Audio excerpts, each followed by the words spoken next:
Alors, dans cette vidéo, je vais t'expliquer pourquoi il y a certaines choses que, si tu ne comprends pas, vraiment et très profondément, ça ne sert à rien de se lancer dans les marchés financiers.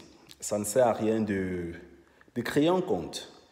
Parce que tu sais, je le répète toujours dans cette chaîne YouTube, créer un compte en fait dans les marchés financiers, ce n'est pas ça le problème. Pour créer un compte en fait, c'est 5 minutes. Mais il y a certaines attitudes en fait qu'il faut avoir avant de créer un compte, pendant la création du compte et quand on fait concrètement et réellement ces transactions. Donc dans cette vidéo, je vais te montrer, ou bien je vais partager avec toi quelques informations qui sont capitales. Si tu envisages de te lancer dans ce domaine, ou bien si tu veux bâtir une certaine vie dans les marchés financiers. Donc si tu ne me connais pas, moi c'est Simplice Fogué, j'ai commencé mes investissements avec 1 000 euros. Je suis passé à 3 000, 10 000, après 30 000 euros. Après j'ai perdu 1 500 euros en 30 ou 15 minutes. Donc à l'époque je faisais du day trading. Et pourquoi est-ce que j'avais perdu cet argent? J'avais perdu cet argent parce que je ne comprenais pas ce que je faisais. Ouais, je vais être très sincère avec toi. Je ne comprenais pas ce que je faisais. Les marchés montaient, ça descendait. J'avais compris qu'on pouvait gagner vraiment de l'argent dans ce domaine. Mais je suis allé un peu vite. Je ne comprenais pas qu'est-ce qui se passait en trading. J'ai perdu 1 500 euros en 15 minutes. Après, j'ai donc décidé de me professionnaliser. J'ai fait beaucoup de formations. Et aujourd'hui, je suis rentable. J'accompagne plusieurs personnes dans notre communauté à mon petit niveau. Alors, quand tu te lances dans les marchés financiers, la première chose que tu dois mettre dans ta tête, ça c'est extrêmement important. Et c'est une question que je reçois très fréquemment. Avec combien est-ce qu'on peut se lancer? Où est-ce qu'on peut créer son compte? Est-ce qu'on doit acheter le Bitcoin? Est-ce qu'on doit acheter les fonds? Est-ce qu'on doit acheter les ETF? Quelle est l'action que tu recommandes? Quelle est la meilleure action à acheter? Quelle est la dernière bonne occasion que tu recommandes et qu'on peut utiliser pour ces investissements, ou bien qu'on peut utiliser pour appliquer ces investissements? Tu sais, il y a quelque chose qui me fait souvent rire. Et j'aime souvent le dire franchement, c'est que nous les êtres humains, parfois nous ne sommes pas sérieux avec nous-mêmes. Oui, parfois vraiment nous ne sommes pas sérieux avec nous-mêmes. Quand il s'agit d'investissement, quand il s'agit d'entrepreneuriat, quand il s'agit de croissance, de progression, nous les êtres humains, on cherche toujours le dernier raccourci. On cherche toujours le dernier petit raccourci qu'on peut prendre là pour vite arriver au résultat. C'est vrai qu'il y a des raccourcis, mais ce sont des raccourcis méthodologiques et ce sont des raccourcis qui demandent un certain procédé ou un certain processus. Donc, maintenant, n'ouvre jamais un compte en bourse. Franchement, je vais te le dire à cœur ouvert. Et c'est vraiment ça. N'ouvre vraiment pas un compte en bourse si tu n'as pas compris, ou bien si tu n'as pas déjà mesuré toi-même ton niveau de risque dans certains instruments financiers. Je vais m'expliquer. Tout à l'heure dans nos bureaux, là, j'étais en train de faire des sessions de training avec certains étudiants en ce qui concerne en fait l'initiation dans les marchés financiers, comment est-ce que les marchés financiers fonctionnent, où est-ce qu'on peut investir, où est-ce qu'on ne peut pas investir, qu'est-ce qu'on peut faire, quels sont les produits qui existent.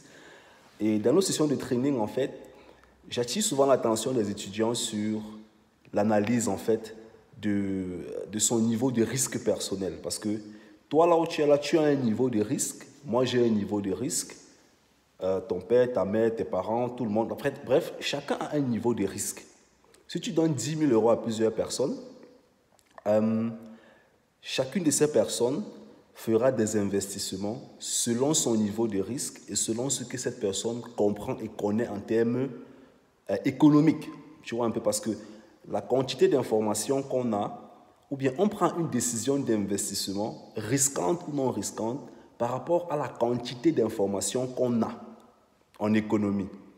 Certaines personnes n'ont aucune information, et ces personnes vont prendre une décision sur le plus petit détail que ces personnes ont. Tu vois un peu, donc si la quantité d'information c'est 100% et que des gens n'ont que 10%, tu te rends compte qu'il y a déjà 90% de bonus ou bien de richesses que ces personnes n'auront pas. Parce qu'il y a 90% d'informations que ces personnes n'ont pas. Donc, ces personnes vont donc prendre leurs décisions sur 10%. Et ces 10% peuvent permettre à ces personnes d'évoluer comme de rester sur place parce qu'il manque encore un 90% d'informations que ces personnes n'ont pas. Bon, dans les marchés financiers, c'est la même chose. Dans les marchés financiers, on peut dire en fait que partant du principe qu'on ait 100% d'informations. Toi, tu es à quel niveau? Peut-être tu as 1% d'informations. Et tu es en train de vouloir faire du grand bruit, montrer des grosses théories, alors que tu as 1% d'informations. Et même dans les 1% d'informations que tu n'as pas la bonne méthodologie pour appliquer ces 1% d'informations. Mais c'est ce qui fait à ce que beaucoup de personnes dans les marchés financiers, ne mettent pas, ne durent pas dans ce domaine.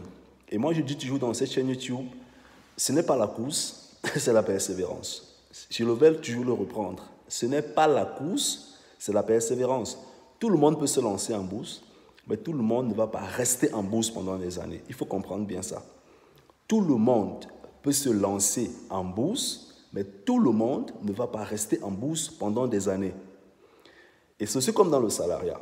Tout le monde peut se lancer dans le salariat, mais tout le monde n'aura pas la garantie de rester dans la même entreprise jusqu'à la retraite parce qu'il y a des crises, il y a des conjonctures, il y a tellement de paramètres économiques qui font de nos jours à ce que la plupart des travailleurs n'arrivent plus à faire 5 ans, 10 ans, 20 ans dans une même entreprise. C'est des trucs en fait qu'on voyait à l'époque, des gens qui faisaient 30 ans, 40 ans dans une entreprise. De nos jours, ceux qui entrent fraîchement dans le monde professionnel, il sera difficile de faire une longue période dans certaines entreprises. Ok? Et en entrepreneuriat, c'est la même chose. Tout le monde peut se lancer en entrepreneuriat, mais tout le monde n'a pas la même probabilité de rester dans le game durant des années. Qu'est-ce qui va donc faire la différence entre celui qui va se lancer en bourse et celui qui va rester en bourse durant des années? C'est très simple.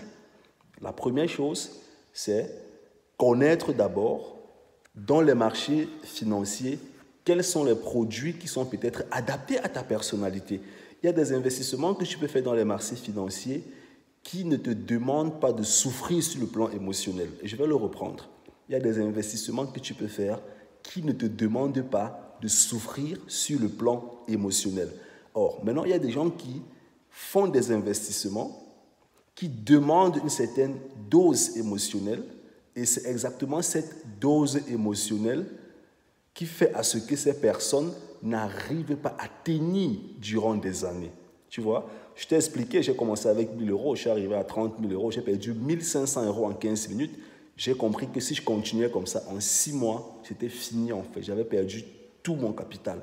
Mais j'avais compris qu'on pouvait gagner beaucoup d'argent dans ce domaine et qu'on pouvait redonner la connaissance. J'ai donc pris cette voie, j'ai décidé en fait de m'éduquer professionnellement et c'est comme ça que j'ai donc repris en utilisant plusieurs stratégies en swing trading, en buy and hold, en rachat, en dividende, en fonds et tout. Donc j'ai créé un portefeuille que je manage, que je dynamise en fait constamment. Et c'est ça qui me permet aujourd'hui à mon niveau d'enseigner la chose à plusieurs personnes. Pourquoi? Parce que j'ai eu une quantité d'informations qui me permet de pouvoir qui me permet de partir du principe qui m'aide en fait à rester sur le game pendant des années. Et c'est la même chose que tu dois faire. Hein. Ce que tu dois faire, c'est que tu dois avoir des informations qui te permettent de rester dans le game durant des années. Maintenant, comment est-ce que tu fais pour avoir ces informations? C'est le classique, on enseigne ça n'importe où sur Internet. Soit tu écoutes des vidéos, les vidéos vont te laisser à un certain niveau, ou tu lis des livres, les livres vont te laisser à un certain niveau, tu fais des formations, tu trouves un coach, tu trouves un mentor, quelqu'un qui peut t'aider à nettoyer tes yeux dans ce domaine. Si tu penses qu'on peut t'aider, il n'y a pas de problème.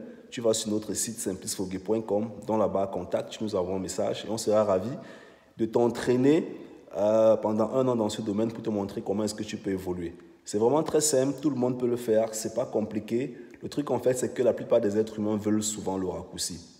Ne te lance pas dans les marchés financiers sans avoir compris certaines choses. Ce sont des investissements avec l'argent réel.